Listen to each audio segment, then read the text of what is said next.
Julie is my name. Back when Mom was still sorting out her life, I was the first child she had. She married my dad, Thomas, when she was just out of high school. They seemed to be more about love than money, which didn't seem to last for her very long. She met Richard, a man with a brick-thick wallet and a luxury automobile, while I was still a baby. With the exception of picking up the alimony checks, she never looked back after leaving Dad and taking me. At first, Richard seemed okay. He would constantly bring me small treats and let me play in his spacious, glistening office. However, Mom was different in his presence. When she saw me, she constantly had this expression on her face, as if I reminded her of a past she wished to forget. I recall listening to them converse in the kitchen one evening when I was meant to be watching television. Mom responded sharply, "She's too much like Tom," asking questions all the time, constantly staring at me as he once did. Hearing her speak as if I were an issue hurt, even if I didn't understand at the time. I adored my biological father. Even if we were just eating cheap pizza or playing ball in the park, spending time with him was always a delight, even if he lived in a tiny apartment across the city. Mom's remarks from that evening stuck with me, and her style of speaking only became more incisive. Every time I attempted to assist around the house or completed my studies in the living room, she would ask, "Can't you do anything right?" But my father was different. He would say, "You're doing great, Julie," each time I showed him a school sketch or my grades. Don't let anyone tell you different. Once I started school, things at Mom and Richard's became more tense. Mom was always talking about how I had to dress nicely and associate with the correct kids. "What's stopping you from dressing like Clara's daughter?" Mom would insist. "Look at her," while displaying a photo of a classmate at a gathering to which I was not invited. After receiving an especially harsh reprimand for my dirty shoes in the hallway one day, I said, "At least Dad doesn't yell about a bit of dirt." Her palm stung my cheek before I even saw it move, and the smack came quickly. Her face was near to mine, and she hissed, "Don't you talk about your father like that," her breath smelling of wrath and coffee. Dad taught me to be tough, so I bit back the tears that came. I made a self-promise to keep my tears to myself as I lay in bed that night. Would not provide her with the fulfillment. When Mom announced she was pregnant again, the house took on a weird vibe, like everything was suddenly about to change, but not necessarily for the better. She had this glow people talk about, but it never seemed to shine my way. "I'm having a baby with the man I love, Richard. It's going to be perfect," Mom said one evening, rubbing her belly as Richard beamed like he'd won some kind of prize. Richard, ever the charmer, chimed in, "We'll need to redo the guest room, make it fit for a little princess." My heart sank a bit. That was my room they were talking about, my little corner in their world. "What about my room?" I asked, trying to keep my voice steady. Mom shot me a look, her smile tightening. "You can move into the smaller room, Julie. It's only fair. The baby will need the space." Fair. The way she said it made it sound like a done deal. No room for arguing. So I moved, packed up my stuff, and relocated to the smallest room in the house, barely bigger than a closet. The months flew by and soon Lily was born. She was all anyone could talk about. "Isn't she just the most beautiful baby you've ever seen?" Mom would gush to her friends over the phone, cradling Lily like she was made of the most precious porcelain. "Yeah, she's cute," I'd mutter, trying to make myself part of the conversation. Cute was an understatement. Lily was adorable, and I couldn't help but love her at first sight. I wanted to be a good big sister. Wanted to be involved and help out. One afternoon, I tried to sneak into Lily's room while Mom was busy in the kitchen. I tiptoed in, peering over the crib at my baby sister, who was gurgling happily. "Hey there, Lily," I whispered, reaching a finger to let her grab. Mom must have heard me because she was suddenly there at the door, her voice sharp as a knife. "What are you doing, Julie?" "I told you. You need to ask before you go into her room." I just wanted to see her, I protested, feeling the familiar sting of tears pricking my eyes. I wanted to help. Dad was different. During one of my weekends with him, I opened up while we were having pizza at our favorite spot. Mom's always on edge with me around Lily. It's like she thinks I'll break her or something. Dad chewed thoughtfully, then said, "You know, Julie, some folks just have a hard time sharing love. It's like they think there's only so much to go around. But listen, you've got a whole lot of heart. Don't let your mom's ways make you think otherwise." His words helped a bit. But back at Mom's, the distance between us grew. Even when I tried to share stories about school or friends, Mom's attention was always split, always half listening, half watching Lily. One day, I came home with a school award, second place in the science fair. I was buzzing, clutching the certificate like it was a ticket to their approval. "Look, Mom, I won this," I exclaimed, holding it out to her as she fed Lily. "That's nice, dear," she said without looking up. "Put it on the fridge or something." Or something, I echoed to myself, the words hollow. I stuck the certificate on the fridge a bit crooked and stood back. It was just another piece of paper to them. Just another day in the shadow of Lily. Things were pretty rocky at home by the time I hit high school. Between Mom's cold shoulders and Richard's indifference, I felt more like a guest than a family member.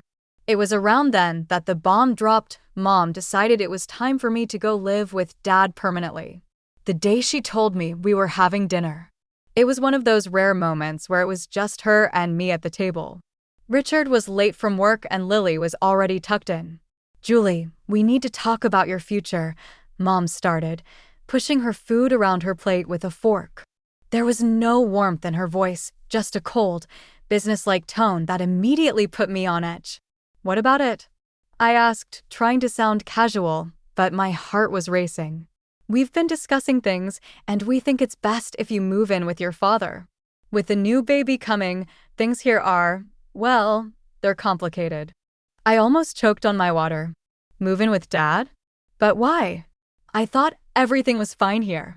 Mom sighed, a sound that seemed to carry all her impatience. "Look, Julie, you're not a child anymore. You need a space of your own, and we can't provide that here. Not with a new situation. It's cramped and frankly, the financial burden is more than we expected. It's better for everyone this way." I pushed my plate away, no longer hungry. "And what about school? My friends? You can go to a new school.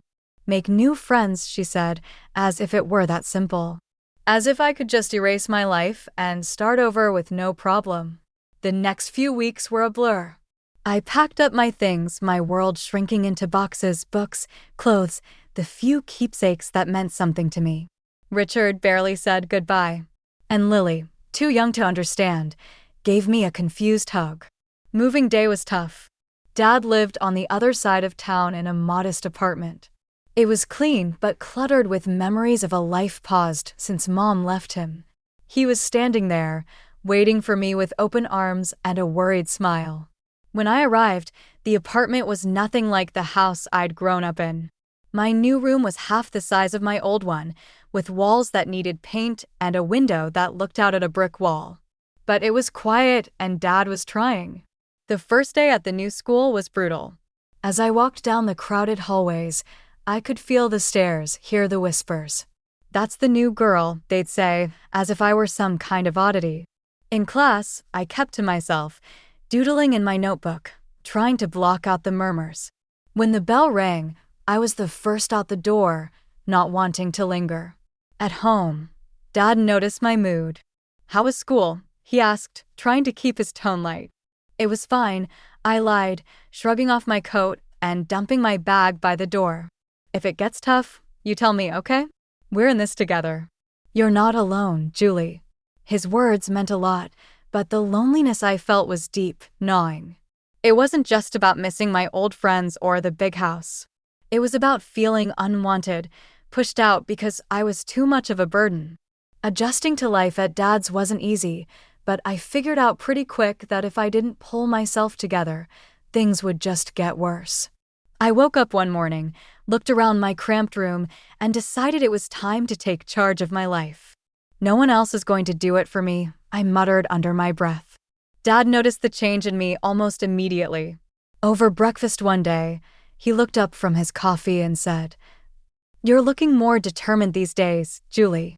What's on your mind?" I stirred my cereal around, thinking about how to word it. "I want to make something of myself, Dad. I don't want to end up stuck, you know." He nodded, a serious look crossing his face. "I hear you, kiddo. So what's the plan?" "That scholarship. The big one for the top students. I'm going to get it," I declared, more to convince myself than him. Dad's smile was all the encouragement I needed.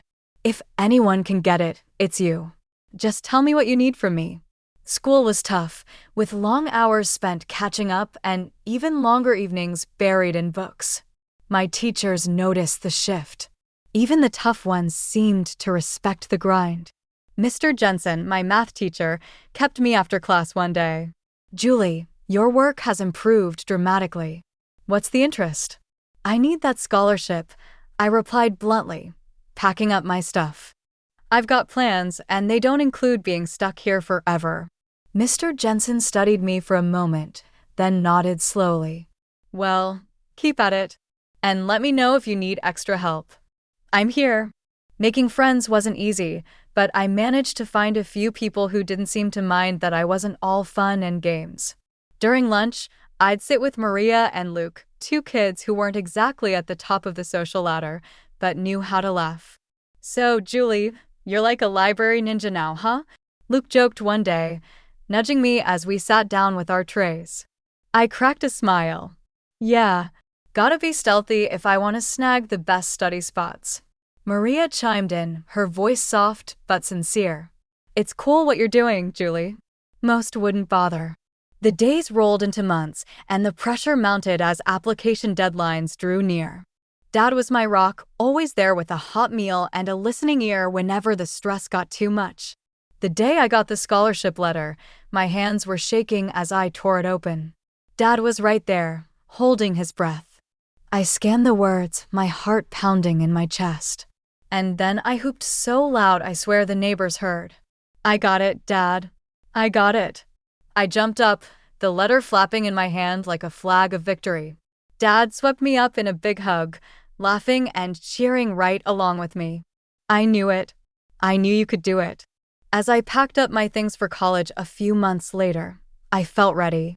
The future was bright, and for the first time, it felt like it was truly mine.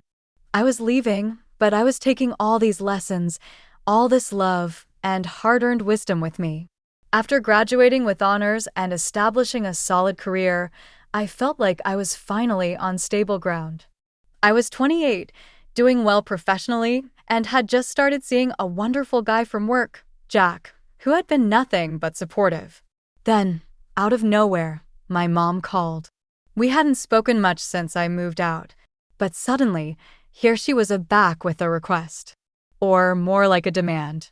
"Julie, your sister Lily is going to college in your city. We've paid her tuition, and we think it'd be best if she stayed with you," Mom said, her tone making it clear this wasn't just a suggestion. I hesitated, memories of our strained relationship flashing through my mind. But I wanted to believe things could be different. "Okay, Mom. I'll help Lily out." "It might be nice to reconnect," I responded, trying to keep any skepticism out of my voice. Lily moved in a week later, and right off the bat, it was clear we were worlds apart. She was as stunning as ever, obsessed with her appearance, and the kind of lifestyle that screamed high maintenance. She brought with her a suitcase full of expectations and a personality that demanded they be met. "Can you make sure we have almond milk and kale?" "I'm on a special diet," Lily mentioned casually on her first evening, examining her reflection in the mirror. "Sure, I'll add them to the grocery list," I replied, trying to accommodate her. But living with Lily was more challenging than I'd anticipated. She partied like there was no tomorrow, often stumbling in at dawn, her carefree laughter echoing through the apartment while I lay awake, anxious about meetings and presentations. One afternoon, Jack came over as Lily was prepping for another night out. I noticed how she smiled at him, a little too sweetly, a little too long. Jack waited until she left to speak up. "Julie, I think Lily's got the wrong idea about me. She's been, Well, flirty. I felt a flush of anger and embarrassment. Thanks for telling me, Jack. I'll talk to her. When I confronted Lily, her response was a dismissive laugh. Oh, come on, Julie, I'm just being friendly. Besides, can I help it if he likes me back? That's my fiancé, Lily. You need to respect that, I shot back, my voice firm. Her laugh chilled me. Julie, I'm used to getting what I want. Always have been. That was the last straw. I couldn't live like this, feeling like I had to guard my life from my own sister. You need to find another place to live, Lily. This isn't working out, I told her, my decision final. Lily stormed out, slamming the door behind her. Within an hour, my phone rang. It was Mom, her voice cold and sharp. You're such an envious girl, Julie. Can't stand to see your sister happy, can you? I just want respect, Mom. That's all, I replied. But I might as well have been talking to a wall. After that, things went quiet with Lily. I heard through the grapevine she dropped out of college and was floating through her social circles on charm and whims. As for me, I refocused on my life, with Jack, my work, and the peace of rebuilding my boundaries. 2 years had flown by since I last tried to patch things up with my family. Things were going well for me. I was moving up at work, and life with Jack was better than ever. That's when I heard the news about Lily. She had dropped out of college and was getting married to some rich guy she'd met. Feeling a mix of curiosity and goodwill, I picked up the phone to call home and offer my congratulations. It was my mom who answered, her voice cold and distant as always. Mom, I heard about Lily's wedding. I just wanted to say congratulations, I started, trying to keep my tone light. Well, don't bother. We're not waiting for you at the wedding. It's for rich people only, and we don't need any beggars there, she spat out her words, cutting deep. I clenched the phone a little tighter, feeling the old sting of rejection. Really, Mom? That's how you're going to be? What did you expect, Julie? You've always been the difficult one. Just stay away, she said before hanging up. I stood there, phone in hand, the dial tone echoing in my ear. The hurt was palpable, but I wasn't going to let it ruin me. I found out later that they'd spared no expense on Lily's wedding, hiring popular artists and actors to make it a lavish affair. Time passed, and life didn't stand still for me either. Jack proposed, and suddenly I was planning my own wedding. Nothing extravagant, but every bit filled with love and sincerity. I called Dad to share the news. He was overjoyed. Julie, that's wonderful. You bet I'll be there. Wouldn't miss it for the world, he said, his voice brimming with happiness.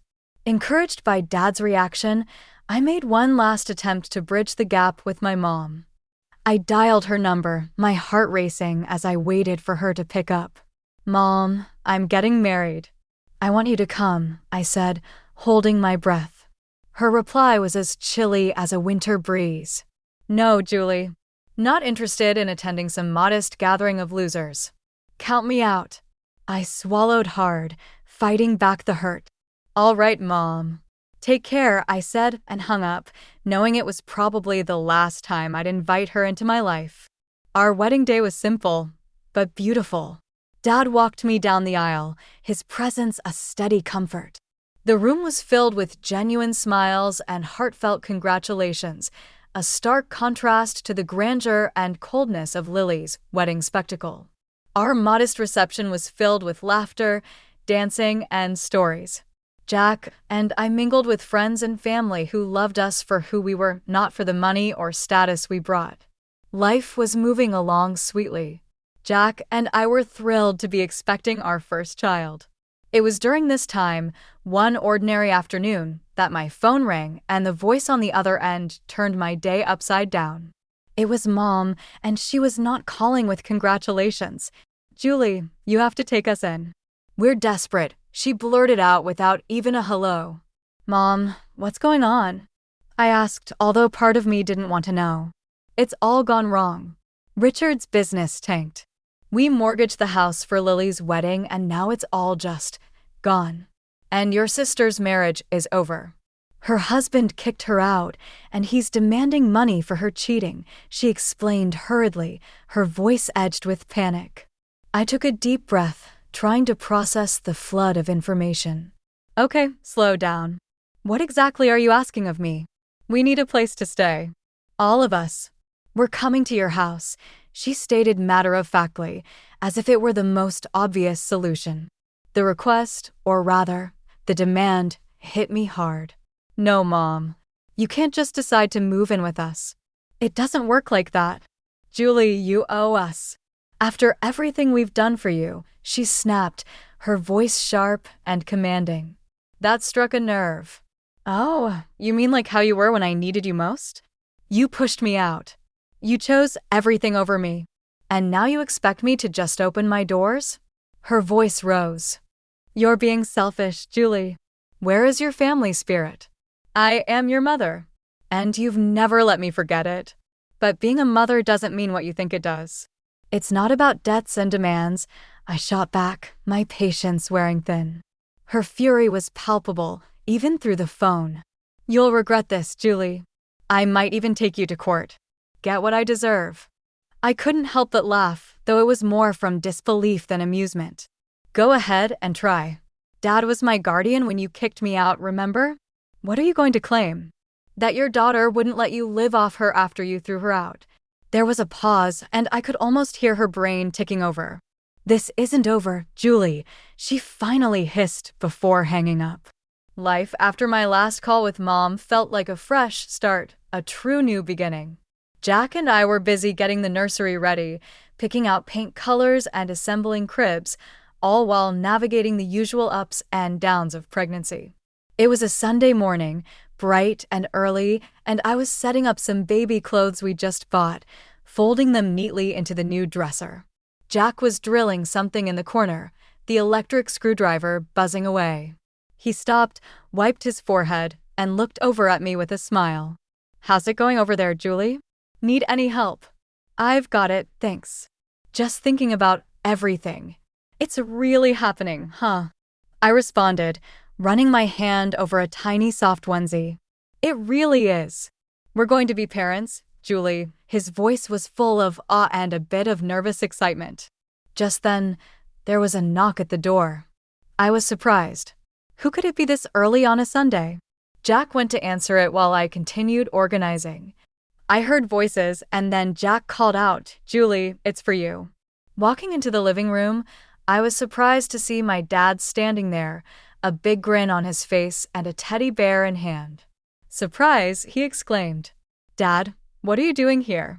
I couldn't hide my delight, rushing over to give him a big hug. I wanted to come and see how my favorite daughter is doing. And I brought something for my future grandchild. He handed me the teddy bear, which was soft and cuddly. Thank you, Dad.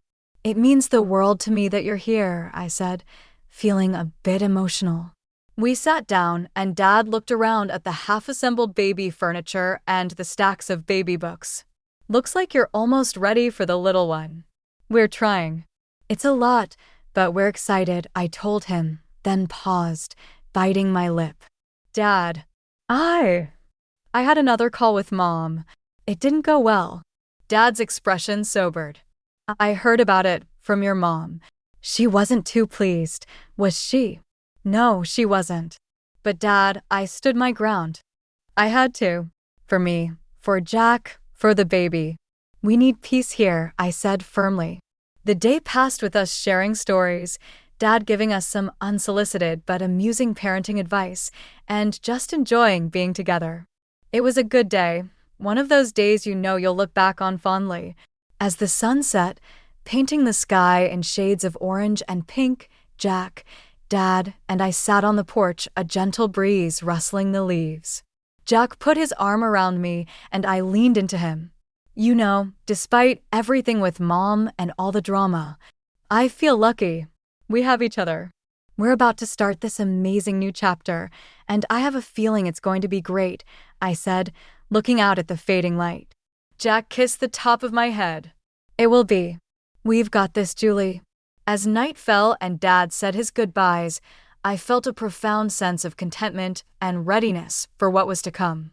The challenges with my mom and the uncertainty of new beginnings had been tough, but they'd led me here, to this moment, surrounded by love and support.